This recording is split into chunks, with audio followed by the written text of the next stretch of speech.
Hey y'all, this is Billy Ball Explains North Carolina. Thanks for watching my last video on gerrymandering and why Republicans risked it all to steal Allison Rick's seat. I wanted to address a couple of really great questions y'all had in the comments. First, didn't the Republicans fire the North Carolina election director? Yes, they did. On the same day that Jefferson Griffin finally conceded the election, a new Republican majority on the state elections board fired Karen Brinson Bell, claiming it was about restoring trust. How'd they restore trust, by the way? They named Sam Hayes, a staff attorney for Republican state lawmakers, into her role.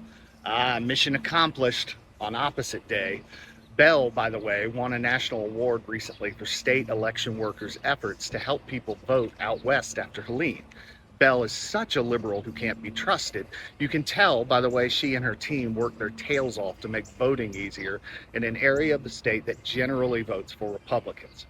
Republicans, by the way, were only able to fire Bell because lawmakers recently took power from the governor's office to name the members of the election board. Remember those Republican Court of Appeals judges who wrote the opinion agreeing with Jefferson Griffin's attempt to throw out 60,000 or so North Carolina voters for dubious reasons? Some of those judges disregarded a century of legal precedent over who names the election board to give the power to Republicans in the legislature. So this move wasn't even possible without some shady stuff behind the scenes. Another question, how do we make it possible for citizens to defend against gerrymandering? Great question. North Carolina does not allow citizens to put a constitutional amendment on the ballot to ban gerrymandering. If it did, this would have already happened, and North Carolina voters would pass it so quickly it would make your head spin. Gerrymandering allows politicians to do unpopular things with little fear of the consequences. Like pass a 12-week abortion ban that most North Carolinians don't support. A fearless politician is probably not a good politician, right?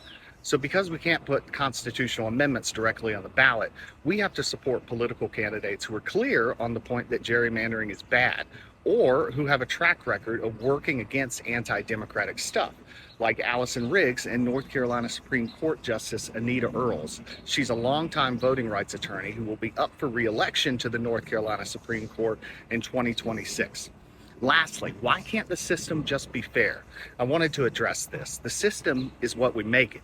It won't be fair just because we want it to be. It will be fair because we make it that way by getting informed, getting involved, and electing candidates who want to do something about broken systems like this. It doesn't have to be broken.